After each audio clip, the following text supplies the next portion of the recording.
हाँ भाई, कल हमने इम्परेटिव सेंटेंस कराए थे और उसमें लेट वाले वाक्य थे हमारे कल, जिनके कुछ वाक्य बीच में हमारे रह गए थे। पहले वो देख लीजिए, किताब में थे जो, जैसे एक एक्सरसाइज 6 में सेंटेंस था हमारा 20वां, मुझे अब आराम करने दो।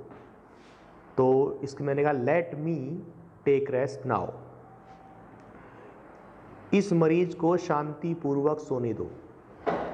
Let this patient sleep peacefully, peacefully शांतिपूर्वक। कभी ये नहीं था। उसके बाद था एक 25वां सेंटेंस, चोर को भागने मत दो। इसमें let the thief not run या do not let the thief run, कैसे भी। उसके बाद हमने ये 8 सेंटेंस कल दिए थे। पहला सेंटेंस, अध्यापक को पाठ पढ़ाने दो। Let the teacher teach the lesson, आइए तो सही। डू कम, माता जी को सोने दो। लेट द मदर स्लीप, आओ फुटबॉल खेलें। लेट अस प्ले फुटबॉल, बच्चों को धूप में मत खेलने दो। Let the children not play in the sun, उसे यहां बैठने दो। लेट हिम सिट हियर, कृपया मुझे कुछ धन दो। Please give me some money. ये सेंटेंस हमने आपको उलझाने के लिए दिया था। ये सेंटेंस ने दो वाला नहीं है, इसमें सिर्फ खाली दो आ रहा है। ये इम्परेटिव सिंपल सेंटेंस है जो हम लोग पहली क्लास में बताए थे इम्परेटिव के, उस तरह बनेगा। Please give me some money, आओ पाठ याद करें। Let us learn the lesson. ठीक है, अब हम आगे बढ़ते हैं। अब हमारा अगला टेंस जो आता है,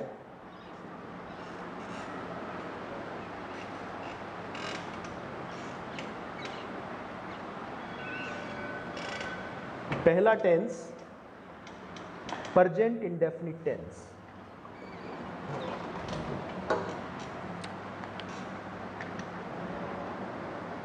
present indefinite,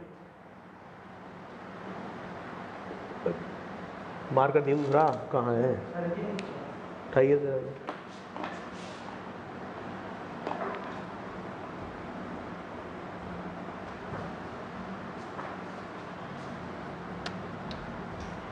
present indefinite tense.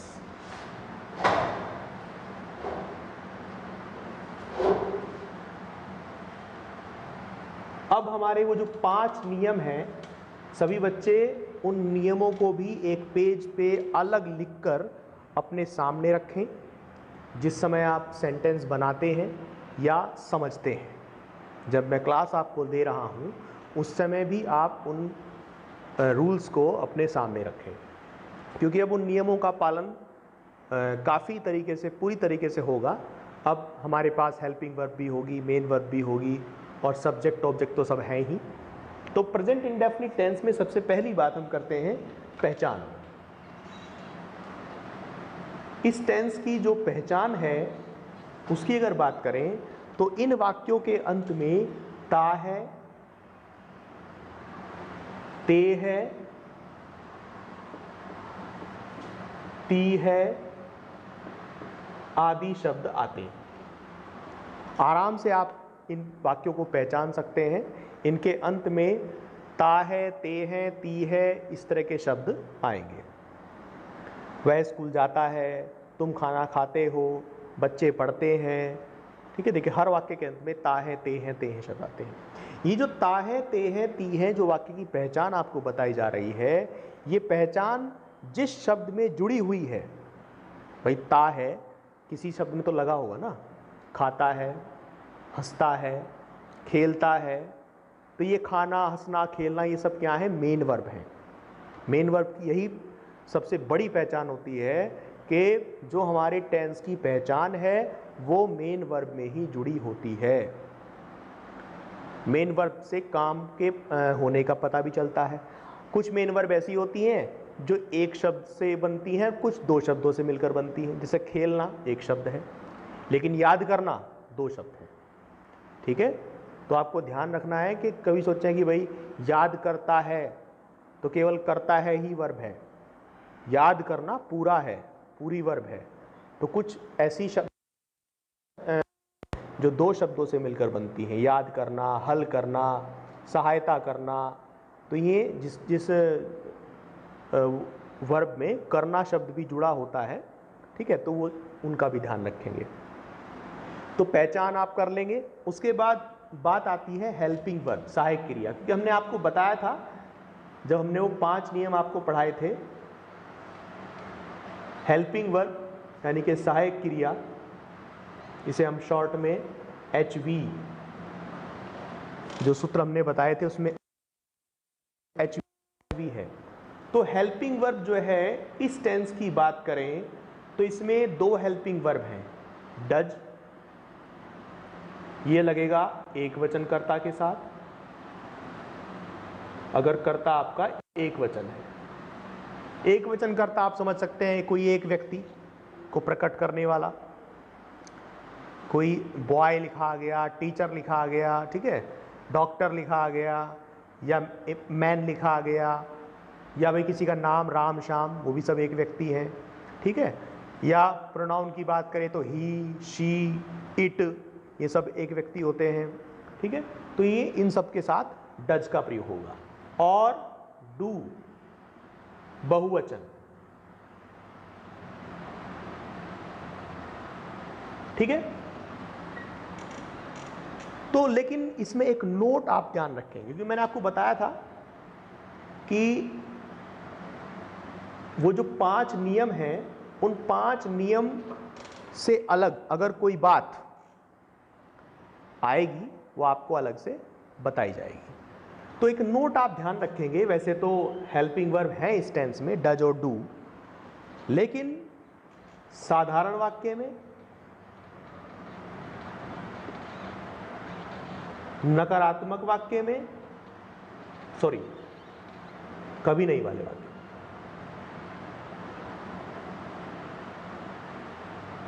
कभी नहीं वाले वाक्य में, और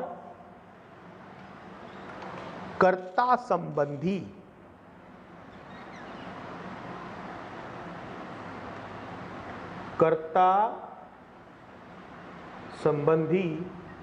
प्रश्नवाचक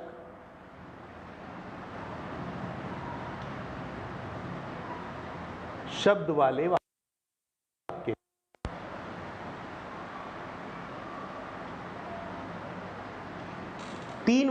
तीन तरह के सेंटेंस आप ध्यान रखेंगे। एक तो साधारण, वह स्कूल जाता है, तुम खाना खाते हो, बच्चे खेलते हैं। एक कभी नहीं वाले वाक्य जिसमें कभी नहीं शब्द आता है, तुम स्कूल कभी नहीं जाते हो, बच्चा कभी नहीं रोता है। और एक जो है मैंने आपको बताए थे कर्ता संबंधी प्रश्नवाचक, ऐसा वाक्य जिसके अंदर ऐसा प्रश्नवाचक शब्द है जो कर्ता के बारे में ही पूछा जा रहा है। जैसे हु, जैसे हमने आपको 5 जो नियम लिखवाए थे उसमें जो 5वां नियम था, तो 5वां नियम इस प्रकार का नियम है जिसमें कर्ता संबंधी ही बात पूछी गई है कि भाई काम किसने किया है। ठीक है, गाली किसने दी है, खाना कौन खा रहा है, तो कर्ता के बारे में ही पूछा गया है। इस तरह के प्रश्नवाचक शब्दों में एक तो कौन होता है, किसने हो जाता है, या फिर जो है कौन सा लड़का, किसका भाई, इस तरह के भी शब्द आ जाते हैं। तो ऐसे वाक्य जिनमें कर्ता संबंधी प्रश्नवाचक शब्द आता है, ठीक है, शब्द वाले, और हाँ शब्द वाले भी साधारण वाक्य, नकारात्मक नहीं, साधारण। ठीक है, साधारण वाक्य या कभी नहीं वाले वाक्य कह लीजिए, साधारण, या मतलब जो है इन वाक्यों में भी कर्ता संबंधी जो प्रश्नवाचक शब्द वाले वाक्य हैं ये भी साधारण या कभी नहीं वाले होने चाहिए। ठीक है, तो इन वाक्यों में क्या खास बात है, इनमें क्या होगा, सहायक क्रिया नहीं लगती, इनमें सहायक क्रिया नहीं लगती। ये आप ध्यान रखेंगे। मैंने क्या बताया कि सहायक क्रिया वैसे इस टेंस की क्या है, डज और डू है, डज और डू। लेकिन ये डज और डू का प्रयोग आप इन 3 टाइप के सेंटेंसेस में नहीं करेंगे। क्लियर बात। अब आते हैं तीसरे पॉइंट पर। हमारे 2 पॉइंट पूरे हो गए, पहला पॉइंट, दूसरा पॉइंट। अब तीसरा पॉइंट आता है मुख्य क्रिया। हमने आपसे जो कहा था नियम लिखवाते समय कि अब हम आपको केवल 3 बातें बताएंगे। नंबर 1 पहचान, नंबर 2 सहायक क्रिया कौन सी प्रयोग करनी है, और नंबर 3 मुख्य क्रिया में क्या होना है, कौन सी फॉर्म लगनी है, क्या कुछ होना है। तो मुख्य क्रिया जिसे हमने सूत्र में MV कहा हुआ है, तो मुख्य क्रिया वैसे तो भाई फर्स्ट फॉर्म आनी है। फर्स्ट फॉर्म आप कल हमने आपको टेबल जो दिखाई थी उसमें आप जान सकते हैं। फर्स्ट फॉर्म पहली फॉर्म प्रेजेंट वाली, गो है तो गो, प्ले है तो प्ले, उसमें कुछ भी नहीं जोड़ना, हमें कोई दिक्कत नहीं है। अगर डज और डू का प्रयोग आप वाक्य में कर रहे हैं तो आप फर्स्ट फॉर्म का प्रयोग करें, ठीक है। अब इसमें भी एक नोट ध्यान रखें, क्योंकि ये फर्स्ट फॉर्म तो तब लगती है जब आप वाक्य में डज और डू का प्रयोग कर रहे हैं, ठीक है। अब जिन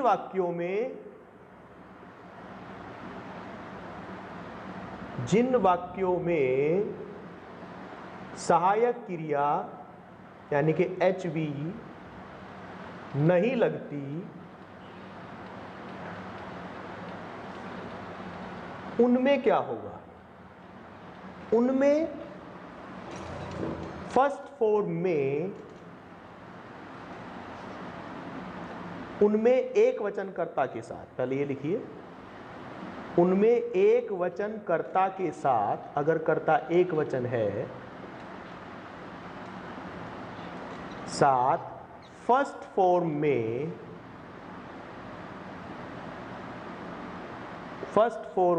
S या ES जोड़ देते हैं, ठीक है। एक वचनकर्ता के साथ फर्स्ट फॉर्म में S या ES जोड़ देते हैं, ठीक है। बहुवचनकर्ता में कुछ नहीं करते, बहुवचनकर्ता में फर्स्ट फॉर्म ही आएगी, ठीक है ना। तो अब ये 3 बातें आपको इसमें ध्यान रखनी है। पहचान से आप सेंटेंस को पहचानेंगे कि हाँ भाई सेंटेंस प्रेजेंट इंडेफिनिट टेंस का है, यहाँ तो कोई दिक्कत आएगी नहीं क्योंकि हम उसी टेंस को पढ़ा रहे हैं, उसी टेंस के आपको वाक्य दिए जाएंगे, पहचान करने की तो आपको जरूरत नहीं पड़ेगी, सारे वाक्य होंगे ही प्रेजेंट इंडेफिनिट के। लेकिन ये 2 जो काम नीचे के हैं, यहाँ आपको सावधानी से काम करना होगा। अगर आप देखेंगे कि भाई वाक्य साधारण नहीं है, कभी नहीं वाला वाक्य नहीं है, कर्ता संबंधी पर्सनवाचक शब्द उसमें नहीं आ रहा है, अगर इन 3 टाइप के वाक्य नहीं हैं तो आप उसमें क्या करेंगे, हेल्पिंग वर्ब का यूज नहीं करेंगे, ठीक है। हेल्पिंग वर्ब आपको नहीं लगानी है अगर वाक्य इन 3 प्रकार का है। अगर इन 3 प्रकार का नहीं है, जो हमने आपको सूत्र के माध्यम से बताए हैं, ठीक है। मुख्य क्रिया भी आपको अगर डज और डू का प्रयोग आप वाक्य में कर रहे हैं तो फर्स्ट फॉर्म लगानी है, और अगर कर्ता के साथ फर्स्ट फॉर्म में S या ES जोड़ देते हैं। अब ये S या ES का क्या चक्कर है, देखिए वैसे तो सब में ऐसे ही जुड़ता है, सिर्फ कुछ ऐसी वर्ब हैं जिनके अंत में पहले से ही S, SH, CH, O, X, ये कुछ अगर वर्ड बाद में अल्फाबेट लिखा हो उसमें केवल ES जोड़ा जाएगा, ठीक है। अगर किसी वर्ब के अंत में वर्ब का जो अंतिम अल्फाबेट है वो S, SH, CH, O, X ये हैं, तो उसमें आपको ES जोड़ना पड़ेगा। ठीक है, Y का भी है, Y भी इसी प्रकार से, जहां Y होगा और Y से पहले कोई कॉन्सोनेंट होगा, कॉन्सोनेंट समझ रहे हैं, तो वहां IES भी करना पड़ेगा Y को हटाकर। ठीक है, Y को हटाकर IES। अगर कोई ऐसी वर्ब है जैसे फ्लाई है, ठीक है, अगर कोई ऐसी वर्ब आती है इसमें Y आ रहा है और Y से पहले कोई कॉन्सोनेंट है, तो आपको Y को हटाकर IES भी करना पड़ेगा। वो जो F का, वो जो हमने आपको नाउन में नियम बताए थे ना, नाउन में जो हमने बहुवचन बनाने के नियम बताए थे, कमोबेश वही नियम, ज़्यादातर वही नियम जो है यहाँ पर फॉलो किए जाते हैं। ठीक है ना। चलिए अब हम कुछ एग्जाम्पल देखते हैं। ये रूल्स जो हैं आप वीडियो को रोककर और इन रूल्स को, जब हम अभी आपको एग्जाम्पल बताएंगे तो इन रूल्स को आप ध्यान रखेंगे कैसे हम इसको फॉलो करते हैं। पहले हम सिंपल वाक्य सीखेंगे और सिंपल वाक्य को ही आप फिर जो है बनाकर लाएंगे घर से। सिंपल और नेगेटिव दो करा देंगे हम आज। मान लो हमारा सिंपल वाक्य है,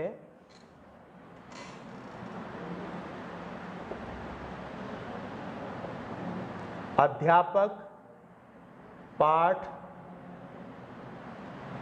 पढ़ाते हैं। ठीक है, अब सबसे पहले मैंने आपको बताया था वाक्य में टेंस, देखिए बाद में ते हैं आ रहा है, तो टेंस हो गया प्रेजेंट इंडेफिनिट। ठीक है, अब हम इसे बनाएंगे। वाक्य हमारा देखिए सिंपल है, क्योंकि वाक्य को बनाने के लिए आपको जो 5 नियम लिखवाए गए हैं, आप उन 5 नियम में से कौन सा नियम इस्तेमाल करेंगे पहले ये पता करेंगे वाक्य किस प्रकार का है। सिंपल वाक्य कहता है कि सबसे पहले आएगा सब्जेक्ट, तो देखिए यहां सब्जेक्ट कौन है, अध्यापक। ठीक है, द टीचर। अभी ये दा का प्रयोग करना भी आपको हम कल बताएंगे, फिलहाल आप समझ लिए दा जो है किसी भी विशेष व्यक्ति के लिए, किसी भी विशेष नाउन के लिए आ जाता है, क्योंकि टीचर तो हमें पाठ पढ़ाएंगे, वो कोई ऐसे तो है नहीं कोई भी टीचर आके पढ़ा देगा, हमारे विशेष टीचर की बात ही हो रही है, द टीचर। उसके बाद हमने आपको रूल में आगे क्या है, सब्जेक्ट के बाद हेल्पिंग वर्ब है। आप नियम सामने रखें और नियम में देखें, सब्जेक्ट के बाद हेल्पिंग वर्ब है, तो भाई ये कहाँ से मिलेगी, वाक्य में नहीं मिलेगी ये तो हमने आपको वादा किया था कि आपको बताएंगे, तो देखो हमने बताई आपको आज जब टेंस शुरू किया है। हेल्पिंग वर्ब में क्या बताया कि डज या डू, लेकिन नीचे एक नोट भी लिखा हुआ है कि अगर आपका वाक्य साधारण है, कभी नहीं वाला है या कर्ता संबंधी प्रश्नवाचक शब्द उसमें आ रहा है, तो आप हेल्पिंग नहीं लगाएंगे, तो हमारा तो वाक्य साधारण है, तो इसका मतलब हेल्पिंग वर्ब नहीं लगाएंगे। अगला स्टेप आता है मेन वर्ब। मेन वर्ब वाक्य में ही मिलेगी, पढ़ाते हैं। ठीक है, वाक्य में क्या काम हो रहा है, वाक्य की पहचान किस शब्द में जुड़ी हुई है, वो मेन वर्ब होती है। पढ़ाते हैं और पढ़ाने, अब मेन वर्ब में भी है, उसको प्रयोग करने से पहले हमें मेन वर्ब के बारे में भी जो बताया गया जाता है वो देखते हैं। तो हमें मेन वर्ब के बारे में बताया गया आज कि भाई फर्स्ट फॉर्म लगानी है। अगर आप डू डज का प्रयोग कर रहे हैं, तो हम तो डू डज का प्रयोग नहीं कर रहे हैं। फिर नीचे कहा गया नोट में कि अगर आप डू डज का प्रयोग नहीं कर रहे हैं, तो फिर एक वचन कर्ता के साथ आपको एस या ईएस जोड़ना पड़ेगा। तो भाई हमारा तो कर्ता एक वचन है, टीचर, तो इसका मतलब ये हुआ कि जो हमारी टीच की ये अंग्रेजी है, पढ़ाते हैं कि टीच, उसमें हमें एस या ईएस, अब एस जोड़ो या ईएस, ये आप देख सकते हैं बाद में CH आया हुआ है, तो आपको इसमें ES जोड़ना पड़ेगा। ठीक है, द टीचर टीचेस। उसके बाद ऑब्जेक्ट, क्या पढ़ा रहे हैं, पाठ, द लेसन। ठीक है, आप नाउन से पहले दी का प्रयोग कर सकते हैं अगर नाउन कोई विशेष है, क्योंकि पाठ भी विशेष होगा जो पढ़ाया जाएगा, टीचर भी विशेष होंगे जो पढ़ाएंगे। अगर आप नहीं भी करेंगे तो कोई ऐसी गलती नहीं है, आपको हम बता देंगे, तब आप इसका यूज करना अच्छी प्रकार सीख जाएंगे। दूसरा वाक्य देखते हैं, मैं स्कूल जाता हूं। इसमें देखिए कर्ता कौन है, मैं, आई। आई को भी हम बहुवचन की तरह ट्रीट करते हैं। आई फर्स्ट पर्सन है तो फर्स्ट पर्सन के साथ भी हम वही व्यवहार करते हैं जो बहुवचन के साथ करते हैं, यानी कि हम इसकी जो वर्ब है उसमें कुछ भी नहीं जोड़ेंगे, आई गो। ठीक है। उसके बाद जब हम कहीं जा रहे हैं, आ रहे हैं, तो दिशा अगर कहीं हमें दिखानी है कि भाई कहाँ जा रहे हैं तो टू का प्रयोग करते हैं, to school, I go to school. ठीक है। और देखते हैं,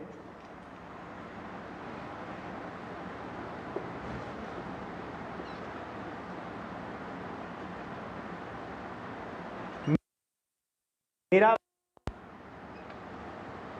सदैव सत्य बोलता है।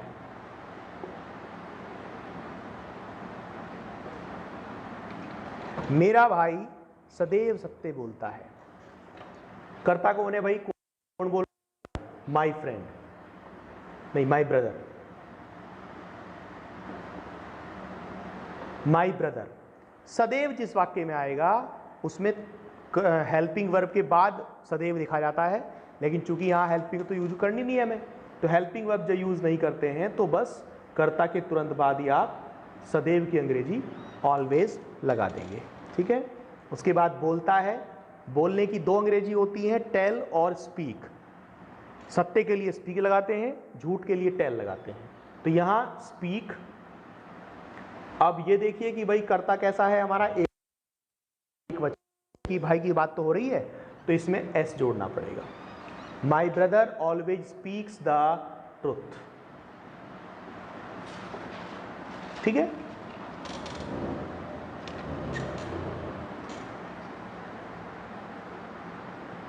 वह हंसता तो है। अगर इस प्रकार का वाक्य आता है जिसमें तो लगा है, वह हंसता तो है, ऐसे वाक्य में हम सिंपल सेंटेंस में भी हेल्पिंग वर्ब का यूज करते हैं। ही सब्जेक्ट है, हेल्पिंग वर्ब एक वचन कर्ता के हिसाब से does, main verb laugh, he does laugh. ये ऐसा सेंटेंस होता है जिसमें सिंपल है फिर भी इसमें हेल्पिंग वर्ब का प्रयोग किया जाता है। ठीक है ना, ही डज लाफ। तो ये आपके सिंपल सेंटेंस हो गए। निगेटिव सेंटेंस अगर आता है, नकारात्मक, नकारात्मक में कोई दिक्कत नहीं है। अगर आप अध्यापक पाठ नहीं पढ़ाते हैं, मैं यहीं पे थोड़ा समझा देता हूं, अध्यापक पाठ नहीं पढ़ाते हैं तो इसको आप रूल नंबर 2, हमारा रूल नंबर 2 है, रूल नंबर 2 यूज करेंगे। रूल नंबर 2 कहता है पहले सब्जेक्ट आएगा द टीचर, उसके बाद हेल्पिंग वर्ब आएगी। तो हेल्पिंग वर्ब इस टेंस की क्या है, डज और डू, तो यहाँ एक वचन करता है तो डज आ जाएगा। उसके बाद नियम में देखिए नोट, उसके बाद नियम में देखिए मेन वर्ब, पढ़ाने की टीच, इसमें कुछ जोड़ने की आवश्यकता नहीं क्योंकि अब डज का प्रयोग हो गया है। जब डज का प्रयोग कर देते हैं तो फिर कोई दिक्कत नहीं है। Teach the lesson. ठीक है। इसी प्रकार मैं स्कूल नहीं जाता हूं, अगर आप कहते हैं मैं स्कूल नहीं जाता हूं तो आई डू नॉट, आई के साथ डू का प्रयोग करेंगे, गो टू स्कूल। ठीक है। सदैव की जगह अगर आपके वाक्य में हो कभी नहीं, मेरा भाई कभी झूठ नहीं बोलता है,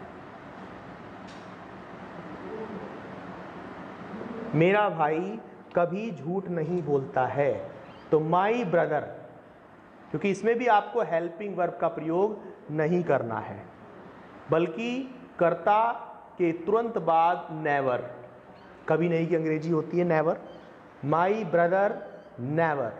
उसके बाद मेन वर्ब, और मेन वर्ब बोलने के लिए, झूठ के लिए टेल आएगा। उसमें भी आप एस का प्रयोग करेंगे क्योंकि हमारा कर्ता एक वचन है। यानी कि नेवर का जब प्रयोग करोगे तो हेल्पिंग वर्ब तो आएगी नहीं, और जब हेल्पिंग वर्ब नहीं आती है तो फिर हमें मेन वर्ब में ये काम करना पड़ता है। ठीक है, टेल्स ए लाई, झूठ के साथ ए लगाते हैं, टेल्स ए लाई। ठीक है, तो ये आपके निगेटिव सेंटेंस के तरीके हैं। ठीक है ना, तो अभी हम आपको ये दो ही टाइप बताते हैं, आप दो ही एक्सरसाइज करेंगे। आपकी किताब में प्रेजेंट इंडेफिनिट टेंस का जो चैप्टर है, पेज नंबर 241 है इस किताब में, चैप्टर नंबर 4 है। चैप्टर नंबर 4 को प्रेजेंट इंडेफिनिट टेंस दिया हुआ है। पहले से ध्यान से आप इसके नियम पढ़ेंगे। मैंने भले यहाँ तो मैं सब कुछ पढ़ा दिया है आसान भाषा में, लेकिन आप इसको भी देख सकते हैं एक बार। और इसके सारे एग्जाम्पल दिए हुए हैं, बहुत सारे एग्जाम्पल दिए हुए हैं, अफर्मेटिव के, नेगेटिव के, इंटेरोगेटिव के। अभी आप अफर्मेटिव और नेगेटिव के एग्जाम्पल भी देखें, ध्यान से सारे एग्जाम्पल देखें, उसके बाद आप एक्सरसाइज करें। ठीक है, एक्सरसाइज है इसमें एक्सरसाइज 7 और 8। एक्सरसाइज 7 में पॉजिटिव सेंटेंस है, मतलब साधारण पॉजिटिव साधारण होते हैं, अफर्मेटिव पॉजिटिव सब एक ही बात है। और एक्सरसाइज 8 में है निगेटिव सेंटेंस। ठीक है, इनको आप बनाएंगे। 15 सेंटेंस पॉजिटिव के हैं और लगभग 15 ही जो हैं निगेटिव के हैं। ठीक है भाई, तो आप वीडियो को रोक रोक कर आप देख सकते हैं बार बार।